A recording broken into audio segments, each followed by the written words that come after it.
গত ক্লাসে আমি তোমাদেরকে শিখিয়েছিলাম একটা ডেসিমাল সংখ্যাকে কিভাবে যে কোনো সংখ্যা পদ্ধতিতে নিতে হয়। আবার দ্বিতীয় একটা ক্লাস আমি তোমাদেরকে শিখিয়েছিলাম যে কোনো একটা সংখ্যা পদ্ধতিকে কিভাবে ডেসিমালে নিতে হয়, ওইটা তোমাদেরকে শিখিয়েছিলাম। আজকে আমরা তোমাদেরকে কিভাবে একটা বাইনারি সংখ্যাকে অক্টালে নিতে হয়, আবার অক্টাল সংখ্যাকে বাইনারিতে আনতে হয় ওইটা শিখবো। আবার শিখবো একটা বাইনারি সংখ্যাকে কিভাবে হেক্সাডেসিমালে নিতে হয়, আবার হেক্সা থেকে কিভাবে বাইনারিতে আসতে হয়। এই দুইটা রুলস আমরা আজকে শেখার চেষ্টা করব, এবং এই দুইটা রুলস একদম প্রায় সেম। এই সেম হওয়াতে এই দুইটা রুলস আমরা এই একটা ক্লাসে শেখার চেষ্টা করব। এক নাম্বার একটা সংখ্যা দেওয়া আছে বাইনারিতে, তোমাকে বলা হয়েছে সংখ্যাটা অক্টালে নেব। তো এই বাইনারি থেকে অক্টালে যাওয়ার জন্য এই যে আমরা রুলসে লিখে রেখেছি বাইনারি থেকে অক্টালে যাওয়ার জন্য 3। তো 3 মানে কি এটা সবাই বোঝার চেষ্টা করো। প্রথমে আমরা এই সংখ্যাটা তুলবো 1010.11, এটা তুলবো। তোলার পর এই যে পয়েন্টটা যে তোমরা দেখতে পাচ্ছ, এই পয়েন্ট থেকে আমরা এই যে এইভাবে 3টা বিট করে দাগ দিব বা 3টা চিহ্নের নিচে দাগ দিব, এর জন্য আমি লিখেছি 3। তো আবার যদি তুমি 3টার নিচে দাগ দিতে চাও, এবার কি 3টা চিহ্ন আছে? 3টা চিহ্ন নেই। এবার তুমি পিছন দিক দিয়ে 2টা জিরো দিবে। আবার এই পয়েন্টের ডান দিকে যদি চিহ্ন থাকে, তুমি এই ডান দিকে দাগ দিবে। কয় বিটের নিচে দাগ দিবে বা কয় চিহ্নের নিচে দাগ দিবে? 3 চিহ্নের নিচে। আমরা বলেছি বাইনারি থেকে যদি তুমি অক্টালে যাও তাহলে 3 চিহ্নের নিচে দাগ দিবে। আমরা 3 শব্দটা লিখে রেখেছি। এবার ডান দিকে যেহেতু আমরা 3টা বানাতে পারি না, এটা আমরা একটা জিরো দিব, ডান দিক দিয়ে জিরো দিব। পয়েন্টের পরের গুলো 3টা বানানোর জন্য ডান দিকে জিরো দিব, আর পয়েন্টের আগের গুলো 3টা বানানোর জন্য আমরা বাম দিকে জিরো দিব। এবার তুমি এখানে আমরা লিখে রেখেছি 4 to 1 দিয়ে রাফ করবে। কি 1 দিয়ে রাফ করবে? 4 to 1। এই 4 to 1 লেখাটা স্যারে দেখবে না, তুমি এটা দিয়ে রাফ করবে, এটা স্যারকে দেখানো দরকার নেই। এবার তুমি এই যে মানটা আছে, এই মানটা এই 4 to 1 এর নিচে বসাবে। কত? 110। বসানোর পর এবার তোমরা আমাকে বলো তো যে কার কার নিচে 1 পড়েছে, কার কার নিচে 1 পড়েছে? 4 এর নিচে 1 পড়েছে, 2 এর নিচে 1 পড়েছে। এবার তুমি যার যার নিচে 1 পড়েছে ওই চিহ্নগুলো যোগ করো। তো 4 এর নিচে 1 পড়েছে আর 2 এর নিচে 1 পড়েছে, 4 আর 2 আমরা যোগ করব, 4 আর 2 যোগ করলে হয় 6। এই যে আমরা এই সেটটা পেলাম, এই সেটের নিচে আমরা লিখবো 6। এই যে এটাই কিন্তু তার অক্টাল মান। এবার আবার যদি এই সেটটা আমরা বসাই 0 1 0, তো এবার বলো তো কার কার নিচে 1 পড়েছে? শুধু 2 এর নিচে 1 পড়েছে, শুধু 2 এর নিচে 1 পড়েছে, তাই আমরা এখানে লিখবো 2। আবার এটা দেখো তো 0 0 1, কার নিচে 1 পড়েছে? 1 এর নিচে 1 পড়েছে, এর জন্য এখানে আমরা লিখবো 1।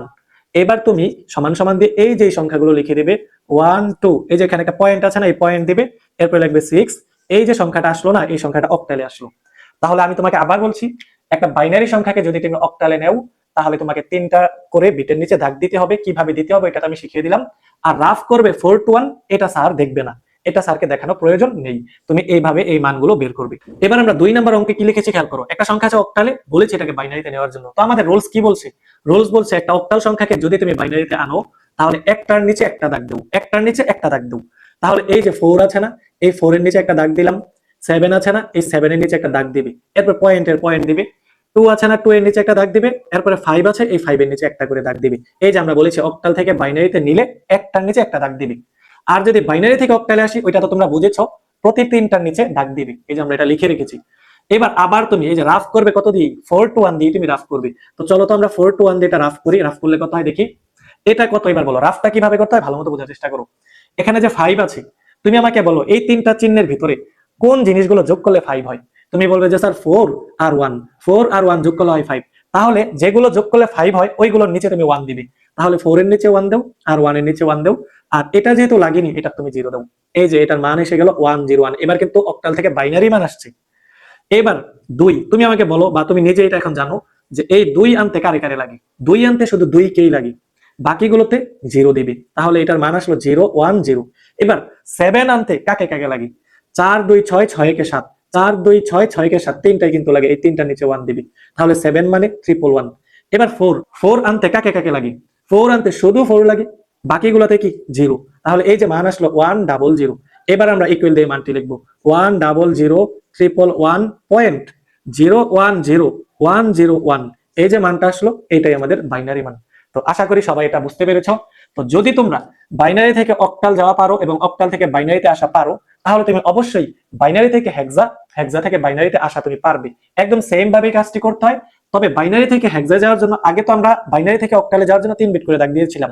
এবার বাইনারি থেকে হেক্সায় যাওয়ার জন্য তুমি 4 বিট করে দাগ দিবে, আর হেক্সা থেকে বাইনারিতে আসার জন্য 1 বিট করে দাগ দিবে। আর আগে রাফ করেছিলাম 4 to 1, এবার রাফ করব 8 4 to 1। একদম সেম কাজ, খালি এই যে 8 4 to 1 দিয়ে আমরা রাফ করব, আর যাওয়ার সময় 4 বিট, আসার সময় 1 বিট। তো এটাও আমি তোমাদেরকে করিয়ে দিচ্ছি।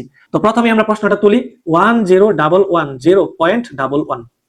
এবার আমরা এই সংখ্যাটা তো বাইনারিতে আছে, কিসে নিতে বলা হয়েছে? হেক্সাডেসিমালে। তো বাইনারি থেকে হেক্সায় যাওয়ার জন্য 4 বিট করে দাগ দিবে, 4টার নিচে দাগ দিবে। তাহলে এই যে পয়েন্টের আগে আমরা 4টার নিচে দাগ দিলাম, কিন্তু এইখানে তো 4টা হয় না, 4টা করার জন্য আমাদের 3টা জিরো দিতে হয়েছে, এর জন্য 3টা জিরো দিলাম। 4টা বিট না হলে আমরা অন্তত জিরো দিয়ে হলো 4টা বানাবো, বাম দিক দিয়ে জিরো দিব। আর বাম দিকে জিরো দিলে মানের কোনো চেঞ্জ হয় না। এবার পয়েন্টের পরে আছে 2টা চিহ্ন, এবার এখানে তো 4টা হয় না, তো পয়েন্টের পরের গুলো যদি 4টা বানাতে চাই আমরা ডান দিক দিয়ে জিরো দিব। কয়টা জিরো দিতে হবে? 2টা জিরো। এবার তুমি রাফ করবে 8 4 2 1 দ্বারা। তো এইখানে যে সেটটা আছে, এবার এই সেটটা তুমি এখানে বসাবে 1 1 0 0। কার কার নিচে 1 পড়েছে বলতো? 8 এর নিচে আর 4 এর নিচে। এই 8 আর 4 যোগ করো, 8 আর 4 যোগ করলে হয় 12, 8 আর 4 যোগ করলে কত হয়? 12। এখন হেক্সাডেসিমালে কিন্তু 12 নেই। তোমরা জানো a মানে 10, b মানে 11, c মানে কত? 12 বা 12 মানে c, এরপরে d মানে হলো 13 বা 13 মানে d। তো এখন বলো তো 1 1 0 0, এটা মানে 8 আর 4 এর নিচে যেহেতু 1 পড়েছে, 8 আর 4 হয় 12, আর 12 মানে কি? c। তো তুমি এইখানে লিখে দেবে c। কেউ যদি এখানে লেখো 12 তাহলে কিন্তু কেটে দেবে স্যার, আর যদি 12 লিখতেই হয় তাহলে 12 মানে যে c, এটা তুমি লিখে দিবে। তো আমি তোমাকে এখানে লিখলাম কি? c। ওকে, এবার 0 1 1 0 বসাও তো। 0 1 1 0, কার কার নিচে 1 পড়েছে? 4 আর 2, 4 আর 2 যোগ করলে হয় 6, হ্যাঁ 6 লেখা যায়। এরপরে 0 0 0 1, এই যে 0 0 0 1, 0 0 0 1, কার নিচে 1 পড়েছে? শুধু 1 এর নিচে 1 পড়েছে, এই 1 লিখলাম। এবার মান আসলো কত? 16.c। এই যে সংখ্যাটা হেক্সাডেসিমালে এসে গেল। এবার তোমরা এটা করতে পারবে কিনা দেখো তো। এই যে 5a.b9, 5a.b9 এটা আছে হেক্সায়, তোমাকে বলেছে বাইনারিতে নেওয়ার জন্য। হেক্সা থেকে বাইনারিতে আসলে এক করে দাগ দিতে হয়, মানে একটা নিচে একটা দাগ দিতে হয়। তাহলে এই যে 5 এর নিচে একটা দাগ দিলাম, a এর নিচে একটা দাগ দিলাম, পয়েন্টের পয়েন্ট দিলাম, b এর নিচে একটা দাগ দিলাম, 9 এর নিচে একটা দাগ দিলাম। রাফ করব কত দিয়ে? রাফ কিন্তু 841। কিভাবে বুঝবা? হেক্সাডেসিমাল আসলে 841, আর অক্টাল আসলে 421। অবশ্যই বাইনারির সাথে তাদের সম্পর্ক থাকতে হবে। তাহলে এবার আমরা 8421 দিয়ে আবার রাফ করছি, ওই আগের নিয়মই। এখন তুমি আমাকে বলো এখানে যে 9 আছে, কোন কোন চিহ্নগুলো যোগ করলে 9 হয়? তুমি বলবে স্যার 8 আর 1, এই দুইটা চিহ্ন যোগ করলে হয় 9, এর জন্য এই দুইটার নিচে আমরা 1 দিলাম, আর বাকিগুলোতে 0। তাহলে এই যে 9 এর বাইনারি মান পেয়ে গেলাম 1001। এবার বি, বি মানে কি? এ মানে 10, বি মানে 11। কোনটা কোনটা যোগ করলে 11 হয় বলতো? এই 8 এ 2 এ 10 আর 1 এ হয় 11। এখন এটা লাগে না, এখন এটা আমরা 0 দিয়ে দিব। তো এটার মান কত আসলো? 1011। এবার এ মানে কত?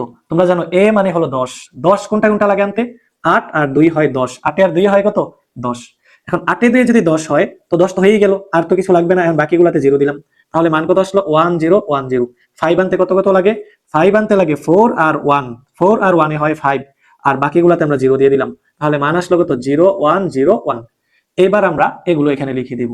এগুলো যদি আমরা লিখে দিই, এই প্রথম জিরোটা যেহেতু ভ্যালু নেই, বামে দিলে তেমন মানের কোনো পরিবর্তন হয় না, এই জিরোটা আমরা চাইলে লিখতে পারি প্রথমে, তো না লিখলেও কোনো সমস্যা নেই। তাহলে অ্যান্সার কত আসলো? 101। আবার 1010, এরপরে পয়েন্ট 1011, 1001, এই যে সংখ্যাটা বাইনারিতে আসলো। তো আশা করি সবাই বাইনারি থেকে অক্টালে নিতে পারবে, অক্টাল থেকে বাইনারিতে আসতে পারবে, আবার বাইনারি থেকে হেক্সা যেতে পারবে, হেক্সা থেকে বাইনারিতে আসতে পারবে। দুইটা কিন্তু প্রায় সেম রুলস, একটা 421 দিয়ে রাফ আর একটা 841 দিয়ে রাফ। আশা করি সবাই বুঝতে পেরেছো।